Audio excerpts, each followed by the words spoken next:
Comunicando Direito, Apoio Cultural.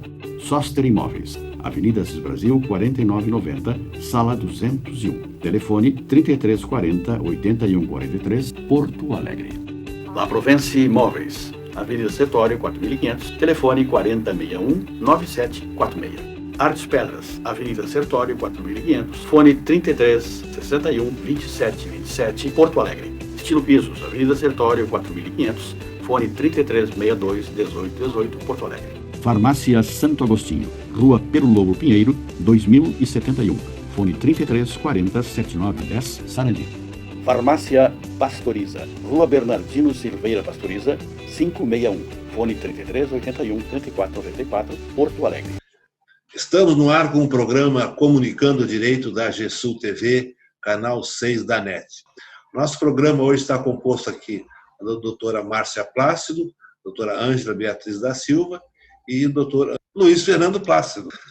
Bem, uma das questões que nós vamos abordar hoje, que já faz algum programa que a gente está tentando abordar essa questão e os outros assuntos não deixavam a gente tocar nesse assunto. Então, hoje, vamos aproveitar a pauta, que é a questão da Covid, essa pandemia da Covid-19, né, que está assolando esse país. A situação está ficando preocupante, né? Havia, no início, uma tendência de que, a partir desse mês, a questão começaria a melhorar, os contágios iriam diminuir, e me parece que não está ocorrendo dessa forma, né? Inclusive, aqui em Porto Alegre, nós estamos com uma possibilidade de um lockdown, né? De fechar praticamente tudo, né? Então, a situação está, me parece que, fugindo do controle, na minha opinião. E eu queria que, então, os colegas dessem a sua posição sobre essa questão do coronavírus. Especificamente aqui em Porto Alegre, vocês acham que as medidas do prefeito Nelson Marquesan, o governador Leite, estão corretas, estão dando resultado? O que é que os colegas acham? Eu acho que sim, doutora Luiz, que está perfeita a política adotada pelo governo municipal e estadual. Eu estava vendo hoje uma reportagem na Rádio Gaúcha que diz que se tais medidas não tivessem sido adotadas inicialmente, lá por março ou abril, hoje nós estaríamos próximos a 10 mil mortos. Então, acho que foi muito prudente da parte dos dois terem começado antecipadamente a fase de isolamento e distanciamento social e preveniu realmente. Só que nossa clima aqui é propício, né? Tirando o fato de que no Nordeste é quente, teve muitos casos, mas aqui em Porto Alegre as doenças respiratórias, no Rio Grande do Sul em geral, elas tendem a crescer muito durante o período de inverno. E se tais medidas não fossem tomadas, eu acho que nós teríamos um elevadíssimo número de mortos. Ele foi feito comparações em relação à Itália, à Espanha, a proporção de mortes já temos muito mais. É o fato da prefeita Marquesan não ter permitido a realização de jogos de futebol na capital. Correto. Eu acho que futebol é uma coisa que pode esperar. Quem pode esperar são os hospitais, com sua capacidade de internação quase esgotada, com sua capacidade de médicos e enfermeiros também, que estão baixando em função deles também terem contraído esse vírus, e as equipes estão cada vez menores, e a doença está aumentando. Mas eu tenho boas notícias também. Eu estava vendo agora há pouco à tarde a Globo News que a vacina de Oxford já está sendo testada. Mas isso aí é para daqui a muito tempo ainda, não é coisa para imediata. Terceira fase, um novo tipo, né, eu vi uma analista, um infectologista falando que se for realmente comprovada a eficácia em 90% das pessoas, será pedido uma antecipação emergencial junto à OMS para a produção. E o Brasil já tem contato com o laboratório esse de Oxford e ajuda na pesquisa também, e dessa forma o Brasil já receberia em dezembro 15 milhões de doses, em janeiro mais 15 milhões de doses, em fevereiro Mas de qualquer maneira, doutor Luiz Fernando, eu acho que nós não podemos atribuir ao clima esse crescimento do vírus. Sim, doutor. Né? Eu acho que o clima, evidentemente, claro, que ele tem um reflexo em algum aumento, mas não podemos atribuir ao clima. Bom, então o clima está fazendo isso. Se o Não, foi o que eu falei no começo, apesar de tudo, né, no Nordeste, lá nas regiões mais quentes, também tiveram o mesmo número de casos, só que eles começaram tarde os isolamentos e não respeitaram começaram a fazer flexibilizações antecipadamente, o que não estava ocorrendo aqui. Mas aqui no Rio Grande do Sul começou cedo, começou em março. Teve exatamente. Se não tivesse sido feito isso, hoje nós estaríamos em torno de 5 mil mortos, de 5 a 10 mil mortos.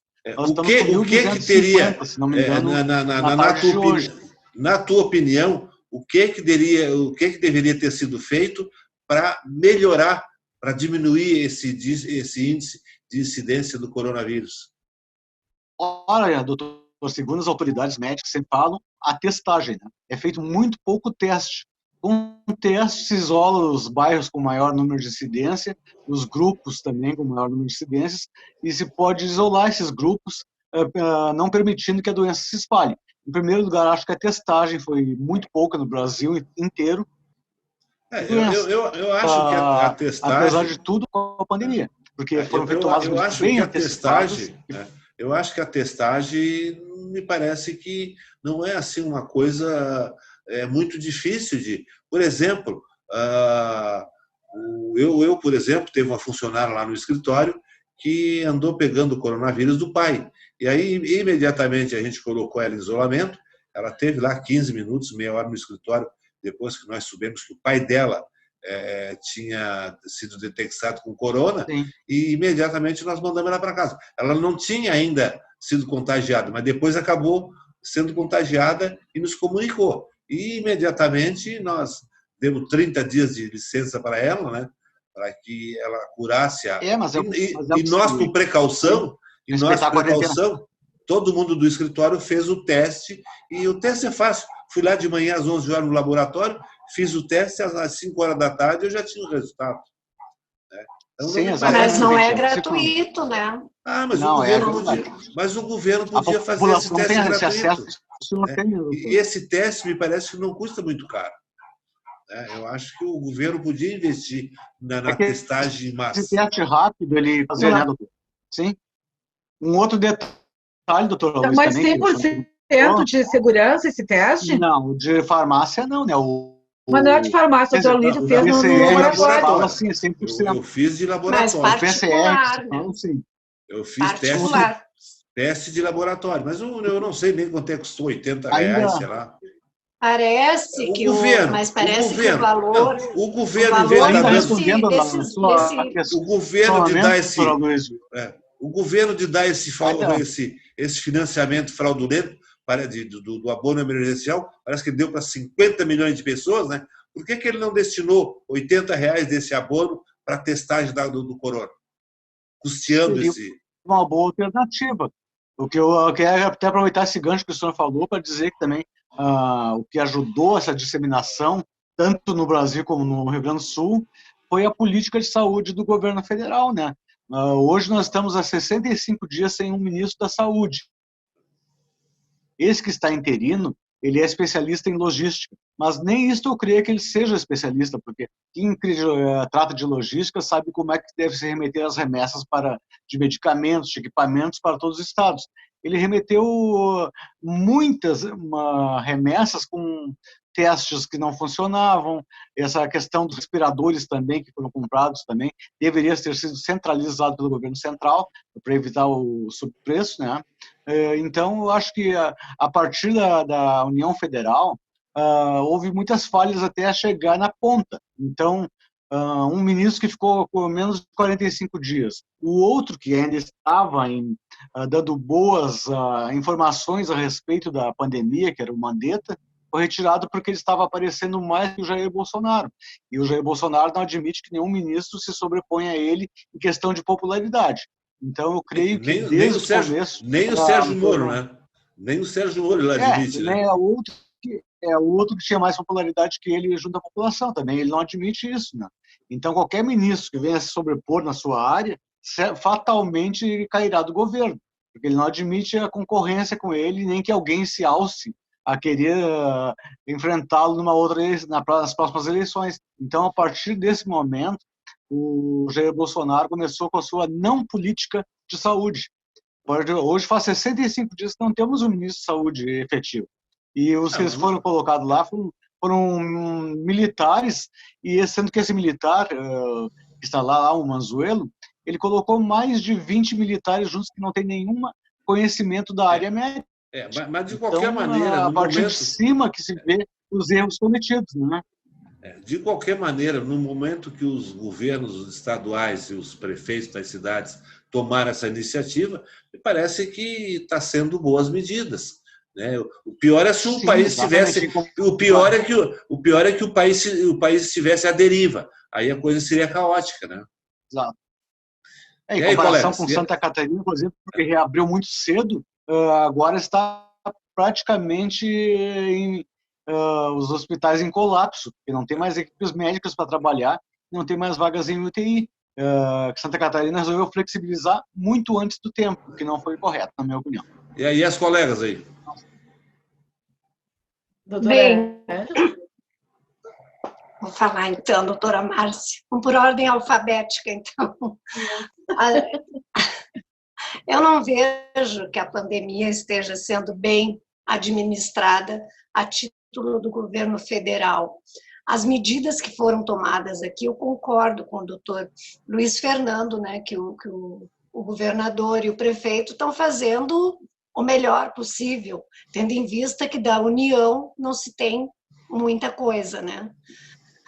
Mas, assim, o que me preocupa é que os leitos de UTI para Covid, no hospital que tem maior número de leito, que é um hospital de clínicas, já está com praticamente 95% ocupado.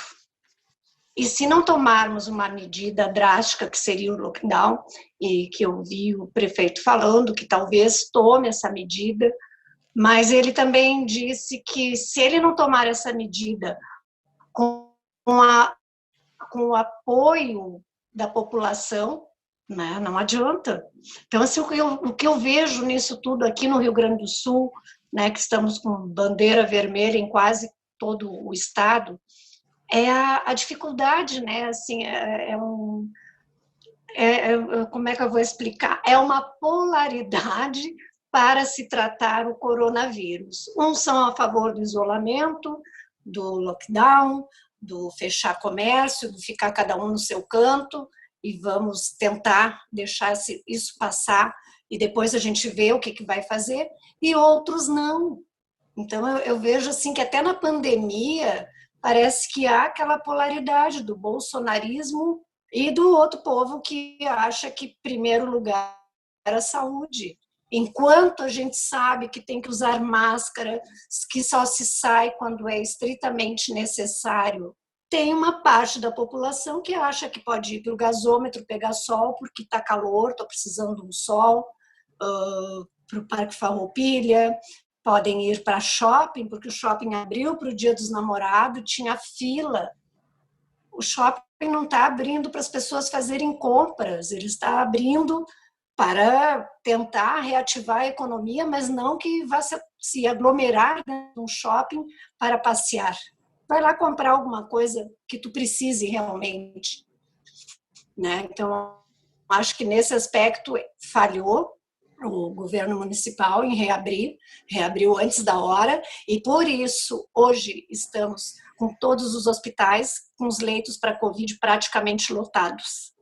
E é muito triste a gente ver, assim, já estamos vendo pessoas próximas morrendo, e que a gente vê, assim, que dessas pessoas a conduta talvez não tenha sido tão cuidadosa, porque tinha o presidente da República dizendo que isso era uma gripezinha, que não era nada, né? que era uma besteirinha, que tomava lá Mas cloroquina e depois ele ficava mudou de bem, ideia. e a gente sabe que não é isso. Depois ele Não mudou de mudou, ideia. porque ele está contaminado, ele está com a Covid, e domingo ele estava lá conversando com seus Não, mas seguidores e ele está confinado lá. presencialmente Ele está tirou a confinado lá máscara. no Palácio do Mas Planalto. Está confinado. domingo ele saiu lá na...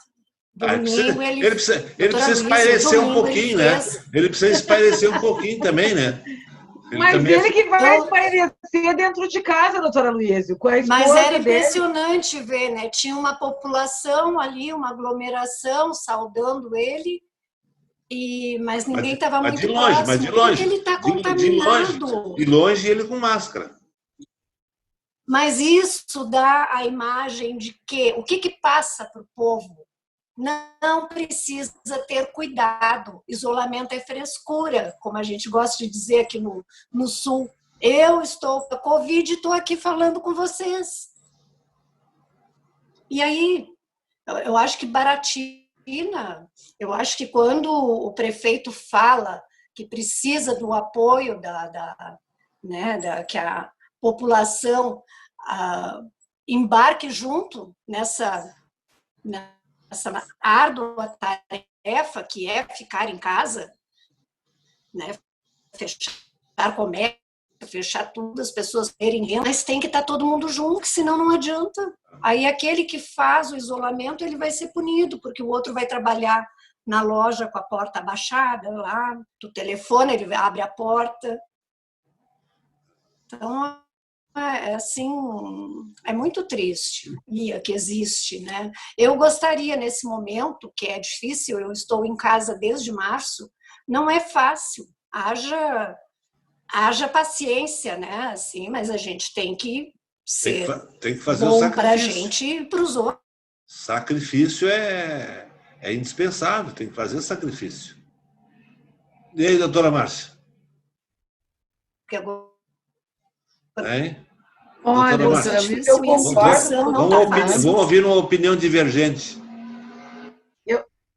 Doutora Luísa, eu concordo com o doutor Fernando, né, parcialmente também, com a doutora Ângela também, porque assim, ó, ele entende que o Marquesan e o Eduardo Leite têm tomado medidas, né, preventivas, principalmente começou no dia 20 de março aqui em Porto Alegre, né, mas nós sabemos que o período frio é a partir de junho, julho, agosto, né, são nesses meses, embora atualmente esteja nos enganando, porque está calor aqui em Porto Alegre.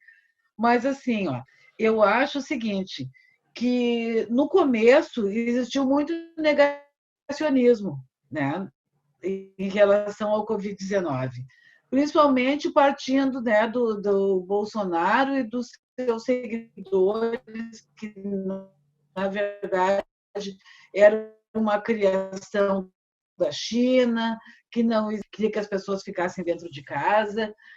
Então, sempre o negacionismo. Depois disso também, né, o que aconteceu? Medicações, né? Agora um tal de um vermífugo que ele tem. As pessoas com as quais, né, ele tem algum tipo de relacionamento, como os seus ministros. Hoje eu ouvi uma entrevista do Onix, não ouvi na Rádio Gaúcha, doutor Fernando, porque eu passo... Eu li o Grupo RBS da sua vida. Muito obrigada. Então, eu ouvi uma entrevista do Onix, também o Onix declarando que ele estava, né, testou positivo, mas que ele estava usando cloroquina, que ele estava tomando vermífugo, e eu não entendo o motivo dos seguidores do Bolsonaro, por que eles têm que dizer a medicação que eles estão usando, para induzir as pessoas, não é, que a cloroquina é interessante, né, que esse vermífugo também.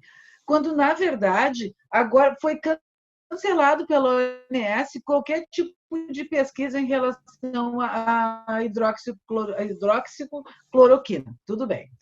E daí, assim, ó, gente, o doutor Fernando colocou essa situação de 65 dias que estamos sem ministro da Saúde. Né? O Pazuello, na verdade, né, realmente é especialista em logística, gente da área de saúde e encheu de militares lá no Ministério da Saúde. Pessoas que não têm um pingo de conhecimento, né, na área médica. Daí, o que acontece? Ele não sabe exatamente o que ele vai fazer porque ele não é do ramo, ele não entende nada de saúde. Ele está mais perdido do que segue em tiroteio. Ele está mais perdido do que segue em tiroteio. Ele gastou até agora um pouco mais de 1/3 do orçamento que existe para o combate à Covid-19. Né? Então, por que ele faz isso? Porque ele não sabe onde investir. Porque ele não sabe o que fazer, eles estão todos muito perdidos. Então, assim, desculpe, doutora Luiz, mas é como o Moro. O Moro não gastou o orçamento também do Ministério da Justiça porque ele não sabia o que fazer. Né? Então, esse ministério do Bolsonaro mas ele gastou é uma bem, coisa não. lamentável. O Moro gastou bem, ele gastou na combate à 6%, doutora Luiz. Quanto? Gastou 6% do orçamento que não sabia o que fazer. Bom, o restante era para desencadear uma ofensiva aos corruptos. Porque você sabe que doutora Aloísio, você sabe que o Sérgio Moro é um ferrenho combatedor da corrupção. Ele não quer concorrência, doutora Luísa.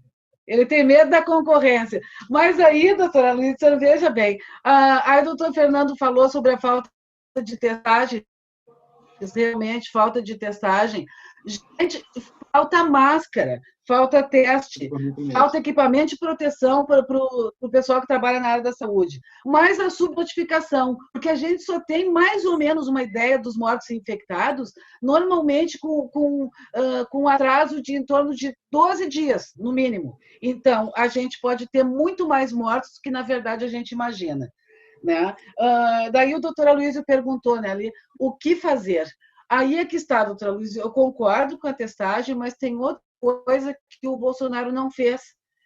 Normalmente, nesses momentos de dificuldade, assim, né, quando a população precisa tomar conhecimento né, para ter uma postura adequada diante de uma situação difícil, existem campanhas do governo, né, campanha no rádio, na televisão, na rede social. Tudo que o Bolsonaro não fez. Ele só faz campanha para a medicação que ele mandou o Exército produzir e que existe cloroquina agora para 18 anos, quando, na verdade, vai vencer no meio do caminho, né, no meio desse processo. Então, ele não fez nenhum tipo de... E o que é pior é que essa cloroquina pode matar muita gente, né?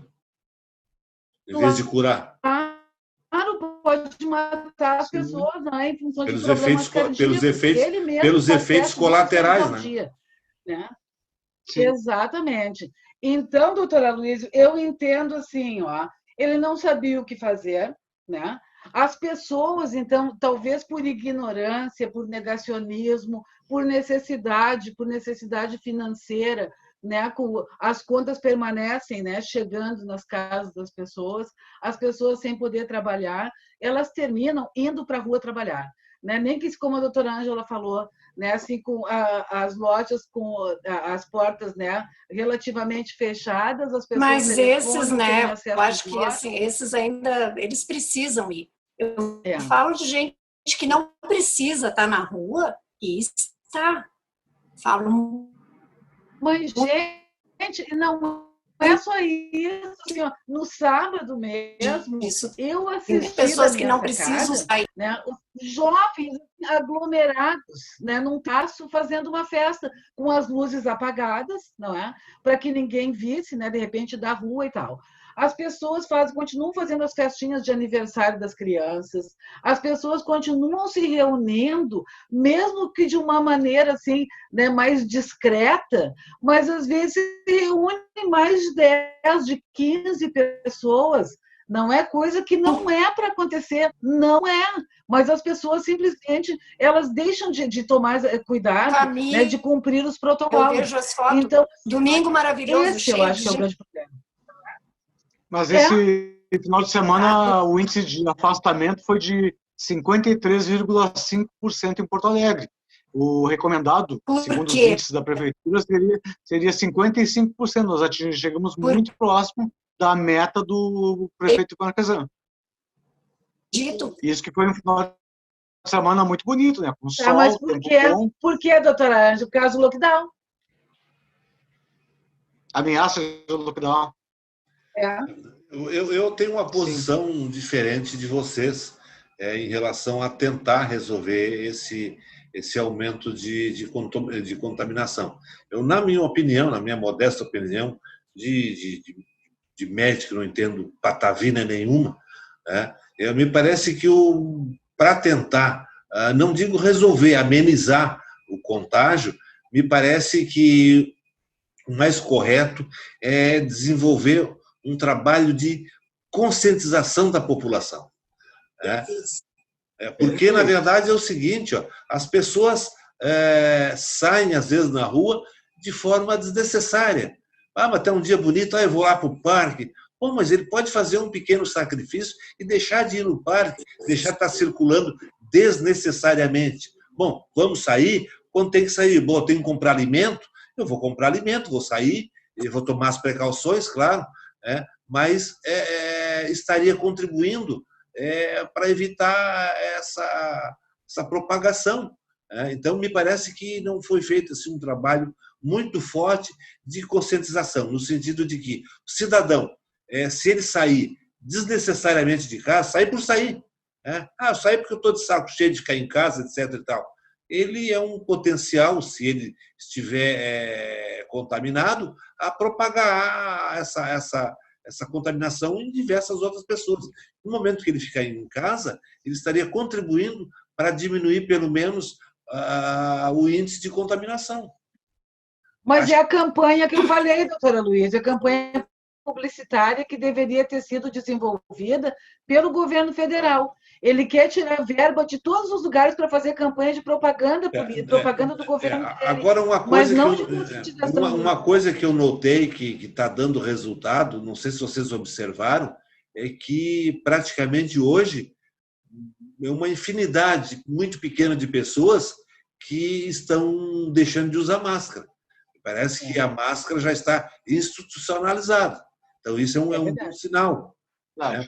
A máscara ela não vai impedir a contaminação, mas ela vai fazer que não aumente. Né? Eu acho que é um dos remédios. Talvez por obrigação, né? Porque a maioria dos comércios não permite a entrada de pessoas sem máscara também. Não, na rua também. Eu ia falar isso. Não sei, doutor. Mas muita gente está na rua, assim, indo no comércio, depois vai pegar seu ônibus, seu táxi. Vai comprar um pão. É obrigado a usar, né? Então, isso fez com que aumentasse o número de pessoas que usassem máscara. Mas a gente nota... No Japão, qualquer pessoa que tenha um resfriadinho, como diz o Bolsonaro, ou uma gripezinha, já usa máscara imediatamente. Ela não quer contaminar outras pessoas. Mas é uma questão cultural. O Brasil não tem essa questão cultural de prevenção a doenças. O Brasil sempre foi um país... No início... A parte sanitária sempre foi péssima. Existe mais de 30% da população brasileira não tem saneamento básico.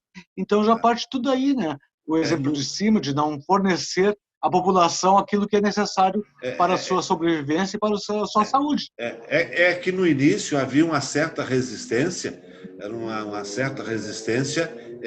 no uso da máscara. Eu vou citar um exemplo prático. Eu tenho um médico ali que trabalha no meu prédio e ele no início ele não usava máscara. O médico disse, não, isso aqui agora só vejo ele de máscara. Ou seja, então está dando resultado.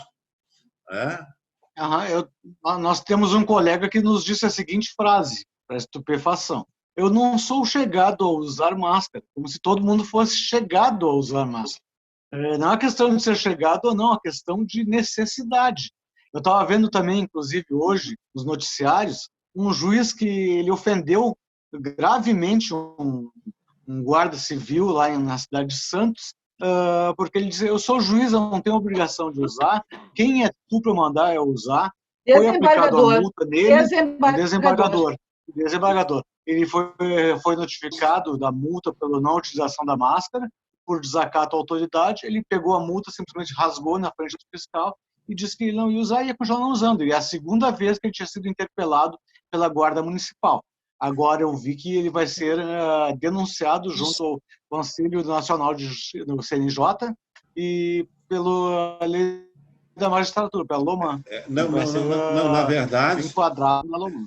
Na verdade, em relação a esse desembargador, o TJ de São Paulo abriu um procedimento administrativo para averiguar a conduta dele e o CNJ avocou o procedimento, Sim. sendo que ele é que vai fazer esse procedimento, e não o TJ de São Paulo. Provavelmente para evitar o espírito do corpo, né? Mas o que vocês acharam? Provavelmente também uma aposentadoria compulsória, né, para ele continuar recebendo o mesmo salário, não trabalhar mais e continuar fazendo tendo essas atitudes assim que não dizem respeito a uma pessoa que tem a cultura e o nível social dele. O que os colegas acharam daquele episódio, desse desembargador aí? Isso revela o quê? Uma prepotência revela que o... Não entendi. Ângela? O que vocês acharam do comportamento de um homem que representa fazer justiça, adotar uma posição como aquela de ofender o pobre? Era um guarda municipal, eu acho, né? Ofender, chamar de... Aquilo ali, para mim, na minha opinião, aquele é crime de desacato. Ele pode responder a processo criminal. O artigo, se não me falha a memória, o artigo 330 do Código Penal, que diz que é desacato ofender funcionário público no exercício da sua função. Sim. Mas na verdade... doutora Luísa, eu acho que isso aconteceu porque no Brasil, assim, de uns anos para cá, o Poder Judiciário, né, ganhou muito protagonismo. Protagonismo demais, né? Principalmente depois da Lava Jato. Então, assim, eles se arvoram na qualidade de deuses, né? Eles fazem o que eles quiserem, eles não têm problema, até porque, assim, se a gente for ver quem é que vai, então, se manifestar em relação à atitude de um desembargador, de um procurador, de um juiz, a gente sabe que o corporativismo normalmente não deixa com que eles sejam punidos. O CNJ não leva ninguém para culpado, o CNJ. Os tribunais regionais até podem levar.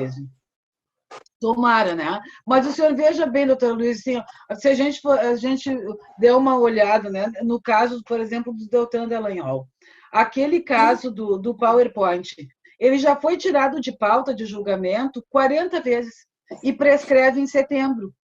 Então, eu acho, doutora Luísa, que assim, magistrados, procuradores, desembargadores, né, que é um magistrado também. Assim, depois que a justiça aqui no Brasil ganhou esse protagonismo, eles se acham simplesmente assim, sabe, inatingíveis, intocáveis, eles podem fazer o que eles bem entendem. Concordo. E assim, também essa coisa, tudo isso é uma luta de classe que a gente observa. Porque assim, quando abriram os restaurantes lá no Rio de Janeiro, né? O que a gente observou também quando um guarda municipal foi chamar a atenção? Né? Um casal que lá estava, sendo, né, que daí foi chamado de cidadão, a mulher dele disse que cidadão não, engenheiro civil melhor do que você. Paga teu salário, nós pagamos teu salário. Assim, eu quero dizer que o engenheiro civil, né, ele é melhor do que um guarda, um policial, né, da guarda municipal. Ou seja, ele tem um curso superior, então ele é uma pessoa melhor. Ele é um indivíduo, né, que não é um indivíduo de segunda classe, como se diria. Então, eu acho que isso tem acontecido muito, principalmente depois que o governo do Bolsonaro chegou, não é? Porque essas pessoas, até a esposa desse rapaz perdeu o emprego, os dois são bolsonaristas, né? Porque são arrogantes, porque tem preconceito de classe, sim, não é? Sendo que, na verdade, aquele policial que os abordou, né, é veterinário, né, também tem um curso superior, mas a atividade dele ali naquele momento era chamar a atenção para que as pessoas não contraíssem essa doença que está matando tanta gente. Na doutora Ângela, desculpe se não... De tarde nós estávamos discutindo a pauta e eu disse para a doutora Márcia que eu não ia falar nesse desembargador, mas eu vou falar. Eu acho que, assim, eu lembro que quando eu comecei a advogar, tinha uma brincadeira que os jovens, né, os colegas faziam, né, que metade dos juízes achavam que era um deus e a outra metade tinha certeza. Então, Mas eu nunca levei isso a sério. Não, mas não vamos generalizar. Eu acho que você só... Não vamos Eu generalizar. estou falando, doutora Luísio, só um momento, eu já ia falar essa parte, já que o senhor falou, né? Eu vou lhe repetir, mas a gente não pode generalizar. Eu sempre, como eu estava dizendo, quando a doutora Luísio me interrompeu, eu sempre levei isso como uma brincadeira, né? Não acho que... Né? Eu acho que é da pessoa. A arrogância não é do cargo, não é o cargo que faz a pessoa arrogante. Ela é arrogante antes de ir para aquele cargo. Mas o cargo como ajuda. Ela tem um o cargo ajuda. Ela tem um cargo que tem uma relevância social, justamente, como a doutora Márcia falou, depois da Lava Jato, mais ainda, né? Eu acho que daí, claro, a pessoa usa. E antigamente também não se filmava essas coisas, porque hoje nós comentávamos também, quando dizia assim, tu sabe de quem eu sou filho, tu sabe quem é meu tio, tu sabe quem eu sou. Tinha muito isso quando eram abordados, né? Só que não tinha o mecanismo, a tecnologia para filmar essas cenas, né? Que agora tem, graças a Deus. Então a gente vê assim, eu acho assim que não é o cargo, não tem a ver com o cargo, é da pessoa ser arrogante, assim como a gente conhece desembargadores que são extremamente educados, gentis, né, que não tem essa soberba toda. É só um cargo, gente. Não nos faz melhor do que ninguém e não nos isenta de usar a máscara e se a gente for repelido por qualquer coisa que a gente esteja fazendo fora de um decreto, fora da lei, não nos dá o direito de pedir sanção. Tem que ser assim. Né? Não, e na verdade, então, ele ganhou Ângela, um noticiário negativo. Mas a senhora veja bem, que o exemplo não vem de cima, né? O Bolsonaro, quando ainda não era presidente, estava numa pesca ilegal, né? No momento que ele foi eleito, aquele fiscal foi demitido, foi exonerado, não é? Mas então, assim, o Bolsonaro, doutora Márcia, só para pegar um gancho aqui, o Bolsonaro é uma pessoa assim, que ele precisa se projetar, ele precisa se destacar, com certeza, é muito baixa. Eles precisam usar o cargo. É um cargo. Ele foi lá, fez um concurso, em relação ao mas é um Bolsonaro, cargo. acho que a falta de cultura do Bolsonaro, a falta de preparo para o cargo, faz com que ele se torne ainda uma pessoa mais ofensiva, né, em relação às suas palavras, ao seu jeito de tratar as pessoas. Ele quer compensar a falta de inteligência dele com a prepotência. Ele acha, eu sou o presidente, eu posso fazer o que eu quiser. A Ele nunca cultura, foi apresentado durante 28 anos, quando a ele não gente tem apresentou um acesso, projeto. Agora ele vai ter projeto para educação, vai ter projeto para saúde. Então não é tudo na base da força, é na base da ignorância. É um ser totalmente desprezível que está governando nosso país. Aquela coisa que a doutora Márcia falou, que o Bolsonaro estaria pescando era pesca ilegal, o que era, doutora Márcia? O Bolsonaro? Foi, doutora Luísa.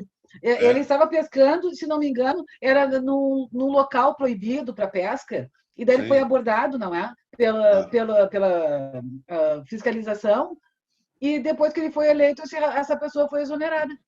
Mas de qualquer maneira, doutora Márcia, agora eu vou citar um exemplo prático, é que, às vezes, efetivamente, esses órgãos de fiscalização da ambiental, eles cometem muito excessos. Eu vou citar um caso aqui prático. Eu tinha um turista, eu até acabei defendendo ele no processo, um turista que não está na praia de Tramandaí, eu nem que praia, eu não me lembro, era próximo a Tramandaí. Ele estava lá, na hora de folga, lá pegando a tarrafazinha dele, lá pescando lá uns peixinhos. E aí ele pescou 2 papaterras. Chegou a ambiental, 2 papaterrazinhas de 400, 500 gramas. Estava com 2 papaterrinhas que ele pescou. A ambiental confiscou o equipamento de pesca dele, abriu um processo por crime contra a fauna e ele foi processado criminalmente. Ora, isso aí tem que haver um pouco de bom senso, né? O que aquelas 2 papaterras iriam danificar a fauna e a flora? De jeito nenhum. Quer dizer, então, às vezes, há muita prepotência. Um outro caso, uma vez, os turistas ali em Tramandaí gostam de pescar muito ali embaixo da ponte ali. Uma vez lá, chegou uns clientes meus lá, estavam lá pescando lá, chegou a ambiental com uma arma, só faltou ter metralhadora, mas com espingarda, com cano, todo mundo mantendo a sua basmira, e os fiscais lá. Então, são coisas assim, ó, que às vezes mais vale um trabalho de conscientização. Chegar lá, pessoal, vocês são turistas, não pode pescar aqui, recolhe os seus equipamentos e vão para casa. Sabe que na próxima vez nós vamos recolher, mas não, já chego lá, tem muita prepotência nesses órgãos, temos que reconhecer.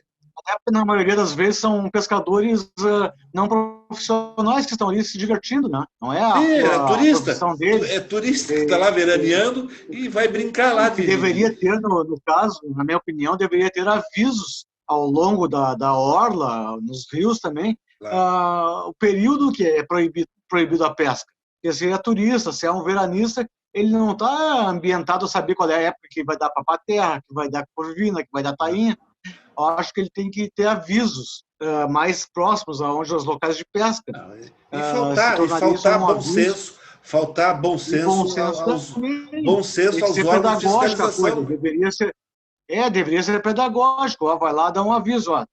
Não é permitida a pesca nesse período do ano. Eu peço para o senhor recolher seu material e não voltar aqui até que o senhor se informe qual é o período que o senhor pode pescar. Falta realmente aí tu vai lá pescar dois peixinhos rei lá, já dá processo. Que ele estava começando a pescaria, né? Ele estava começando a pescaria. Só tinha pescado 2. Vamos e venhamos. Agora esse desembargador lá, que fez essa ofensa lá, que eu achei lastimável, né?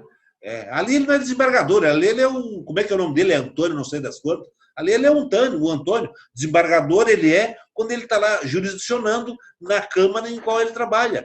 O juiz é só juiz. Posso me manifestar, doutor Luiz? Pode, claro. Posso me manifestar? Agora o senhor veja bem. Se um juiz em férias em Portugal se atravessa, doutora Luísio, liga de Portugal para o Brasil para impedir, não é, que um habeas corpus concedido em 2º grau, não é, seja, então, que uma pessoa seja liberada, o senhor imagina, começou ali, doutora Luísio, os juízes já tinham esse complexo de Deus a partir...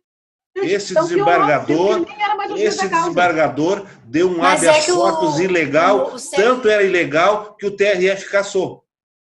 A composição plena, o presidente do TRF quem cassou, doutora Luísa, foi o Thompson Flores, que nós vimos na semana passada, que foi homenageado no Paraná. Não é toda essa curriola do TRF, é um bom juiz. Que foi homenageada junto com a mãe do Moro lá no Paraná. Por que o Lula não é homenageado lá nesses órgãos que ele foi homenageado? Não pode querer homenagear o criminoso, né? Só que faltava. Mas o Lula foi homenageado. Lula foi homenageado mais de 30 títulos de doutor honoris causa. Mas em lugares isentos de qualquer coisa. Foi homenageado apenas pelo governo que ele fez. Então se, por exemplo, eu concordaria com a doutora Márcia em grau, gênero e número, se efetivamente essa decisão desse desembargador que concedeu a liminar para soltar o Lula tivesse sido mantido. Aí eu concordaria com a senhora. Fora disso, não. Doutor Luiz não concorda que o senhor veja bem que o Thompson Flores correu para o TRF4, né? Porque antes que fosse cumprida esse habeas corpus, tinha que ser cassado. Eu estava ouvindo, doutor Luiz, o grupo Prerrogativas no sábado pela manhã.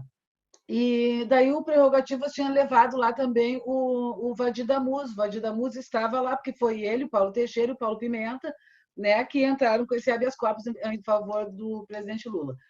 E quando chegaram lá, o delegado disse assim, não, eu tenho que fazer uma ligação para o Sérgio Moro. Então, você veja bem como é que ele ia deixar escapar, né, doutora Luísa, o troféu. Gente, desculpe, eu tô desvirtuando o assunto, né? O assunto era Covid. Não, tá, eu queria fazer uma pergunta para a doutora Luísa, que atua muito na área trabalhista, na área criminal, desculpe. Doutora Luísa, um juiz plantonista, um desembargador plantonista, ele não tem competência para dar habeas corpus? Tem. desde que seja de forma legal. Não quando ele está comprado. Qual foi a forma ilegal desse habeas corpus? Quando ele está comprado, não, aí não é legal. Como? Qual foi a forma ilegal desse habeas corpus? E qual era a ilegalidade que ele continha? Não cabia dar habeas corpus de um processo que já havia sido julgado pelo colegiado. Agora, o colegiado decidiu uma coisa, veio um desembargador lá plantonista e de forma contrária à lei, concede a liberdade. Por isso é que foi cassada a decisão mesmo com a existência de fatos novos? Como? Mesmo com a existência de fatos novos? Fatos novos inventados. Ele fabricou lá eles aproveitaram, inclusive o habeas corpus foi interposto adredemente no plantão dele. Esperaram ele ir para o plantão para distribuir o agravo, o habeas corpus no plantão dele. Eu estava comentando com a doutora Márcia, e ela comentou comigo a respeito do Gilmar Mendes. Ele sempre fala que o STF, por exemplo, ele tem medo de dar habeas corpus. Tem medo? Acha que tem medo de dar habeas corpus. Não, ele concede dar a torto e a direito. Ele principalmente para rico. Principalmente para rico. Ele assim, distribui habeas corpus a torto e a direito para rico. Para pobre, não. Não. Tá, mas, doutora Luísa, 85% dos habeas corpus são concedidos para pessoas pobres que têm um habeas corpus requerido pela Defensoria Pública. É a grande maioria. Bom, na maioria, 95% das pessoas que são processadas são pobres. Só 5% é rico, né? Então, talvez... Tá, e daí aí foi questionado, assim, tá, e como é que isso não vem à tona, não é? Já que a maioria dos habeas corpus concedidos são para pessoas pobres. Porque, não, doutor Luiz, isso não dá ibope, né? O que dá ibope? Saber se o presidente Lula foi solto, saber se o José Dirceu foi solto, saber se, né, qualquer pessoa que, assim, que tenha, né, mais projeção, essas pessoas sim que vão para os jornais. Não assim, uma pessoa, né, que não tem, uma pessoa que não é uma pessoa de projeção. Isso não vai vender jornal, né, doutora Luiz? Não vai dar audiência. Eu sempre digo, né, doutora Márcia? Fui eu que desvirtuei. Doutora Márcia, que o Zé das Galinhas, esse não vende notícia. Não. Esse ninguém lembra, né? Fica lá. Mas já que nós estamos falando em habeas corpus, nós podíamos falar do Queiroz, né? Pois é. E a pandemia? A pandemia, o risco, ele é idoso. Mas, doutora Luísio, a pandemia soltou o Queiroz, mandou o Queiroz para casa e foi concedido habeas corpus, inclusive para a mulher dele, que estava foragida. Não, e num voto muito machista do Noronha, ele disse que ela deveria ir para casa para cuidar do Queiroz. Isso aí é questão de política criminal. Não, doutora Luísio, aí o senhor veja bem, aí foi dado esse habeas corpus, não é? No STJ, não foi, doutora Luísio? STJ, foi Noronha. O Noronha, que é simplesmente Noronha, assim, só um pouquinho, só para acrescentar, para não deixar passar em branco, o Noronha é o novo amor do Bolsonaro, né? Foi amor à primeira vista. Foi ele também que impediu o Bolsonaro de mostrar os exames da primeira vez, não foi? Exatamente. Quando a Folha de São Paulo tinha requisitado os exames de Covid do Bolsonaro, eu sei que segunda instância foi determinar que ele apresentasse. E o Noronha impediu que ele apresentasse os exames. O Noronha, a gente sabe, né, que o Noronha, só para concluir, o Noronha disse que em relação ao Bolsonaro, em relação ao Noronha, disse que foi amor à primeira vista. Tá apaixonado. Mas o Bolsonaro... E a vaga do STF... Mas o Bolsonaro é um homem de muitos amores, né? Eu acho que... Agora ele tem duas paixões, é o Aras e o Noronha. Tem duas vagas já garantidas para o STF. Augusto Aras e o Noronha do STJ. Doutora Ângela, eu não ouvi essa conclusão. Eu tirei a palavra da doutora Ângela. Conclua ali, doutora Ângela. O Bolsonaro é um homem de muitos amores. Ele já casou, se namorou, casou, se divorciou. Tudo assim em questão de poucos meses, né? Foi com a Regina Duarte, foi com o Moro, foi com o Mandetta. E por aí vai, né? O Weintraub. Com aquele que morreu, como é que era o nome daquele? O Bebiano. É verdade. Bebiano, é verdade. Né?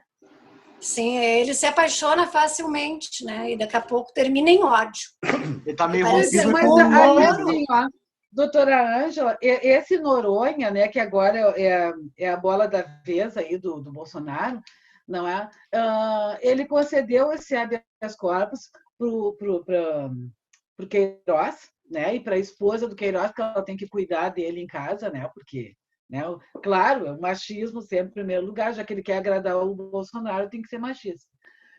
E na verdade, assim, ó, o Fachin deixou de dar um habeas corpus para um outro deputado que morreu de Covid-19, né? Foi Eu vi requerido, isso.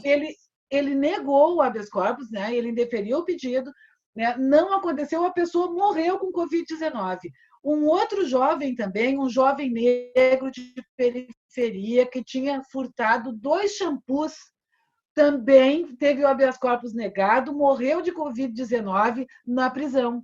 Mas o Queiroz não. O Queiroz ele pode ir para casa e a mulher foragida pode ir para casa também para cuidar do coitadinho do Mas a Queiroz, gente né? não pode Afinal de esquecer, contas, né, ele sabe os que o podres da Queiroz família Bozo. é uma pessoa cheia de anjos, né? Pelo visto, não é só um anjo, Exatamente. tem outros, né, por trás. Mas a gente fica, assim, muito, né?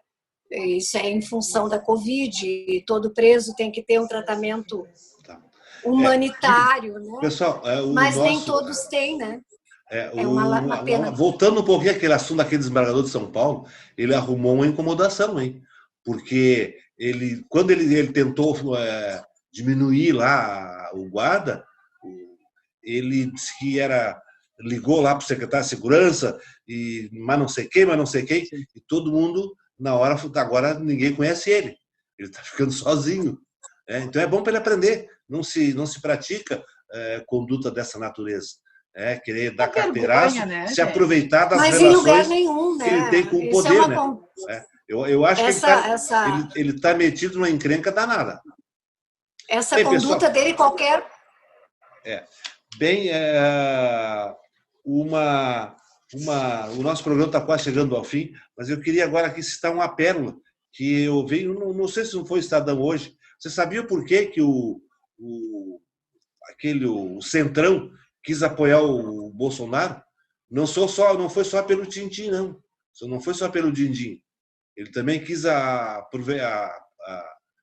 fazer a composição com o Bolsonaro na Câmara para tentar aprovar, porque o objetivo dele é o medo do Sérgio Moro. O pessoal do Centrão tem medo do Moro que nem o diabo da cruz. É que nem tinha o PT. Por que, Tinha medo do doutora Moro que nem o diabo da cruz. Luísa? Por que tem medo do Moro? Porque Não é será, nada. Está chegando o final O do que, nosso que o programa. Moro é, doutora Luísa? Ele não é Considerações. nada. Bom, mas se ele for Eu queria presidente só. da República, se ele for presidente da República em 2022, a corrupção vai ser Doutora Luísa, eu extirpada. tenho 2 minutinhos. Vai ser extirpada desse país. Não vai ter mais Tem um corrupção. minutinho. Tá, pode falar. Tem um minutinho ainda? Sim, claro. Eu queria prestar uma homenagem. Essa semana nós perdemos um perito contador da Justiça do Trabalho, que eu acredito que todos meus colegas aqui tenham conhecido, que foi o perito Cleomar Lima, advogado também, uma pessoa espetacular.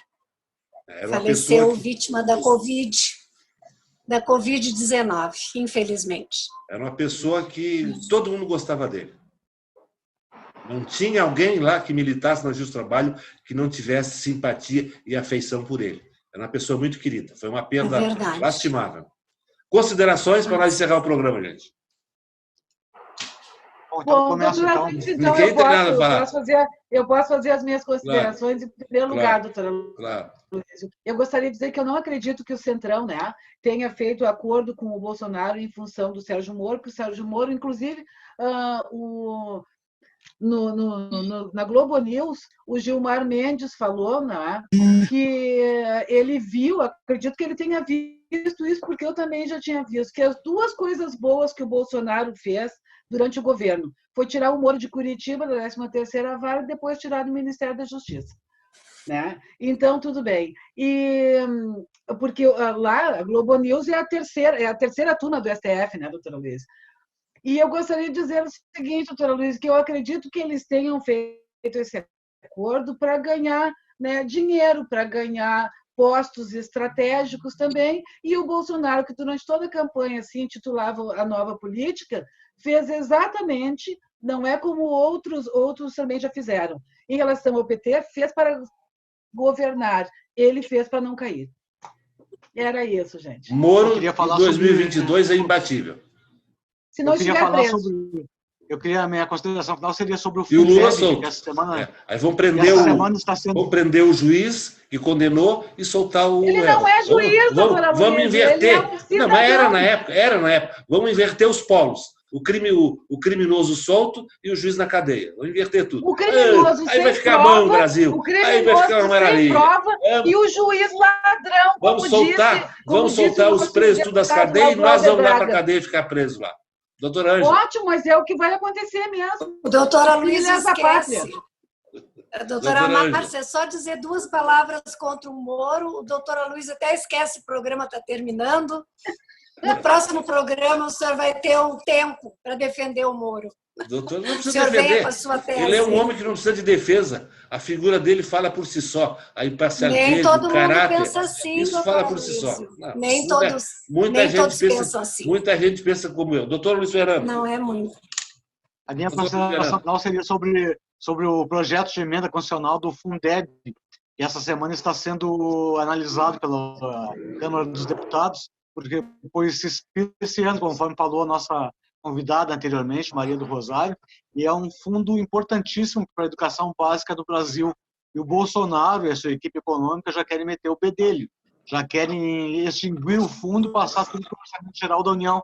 E aí sim, as verbas já são escassas, chegariam muito menos à educação básica no Brasil. Então, eu espero que haja bom senso na Câmara dos Deputados, que já está mostrando uma grande rejeição às ideias do Bolsonaro, e aprovem o projeto da deputada Dorinha, do DEM. Essa é a minha consideração final. Ok, dito isso, e torcendo para que essa pandemia, pelo menos, não cresça tão assustadoramente como está, que ela diminua, que caia a contaminação, né? Essa é a minha esperança. Então, dito isso, agradecendo à bancada que esteve aqui hoje no programa e também agradecendo aos nossos fiéis telespectadores, eu me despeço em nome da bancada, dizendo que aguarde até o próximo programa.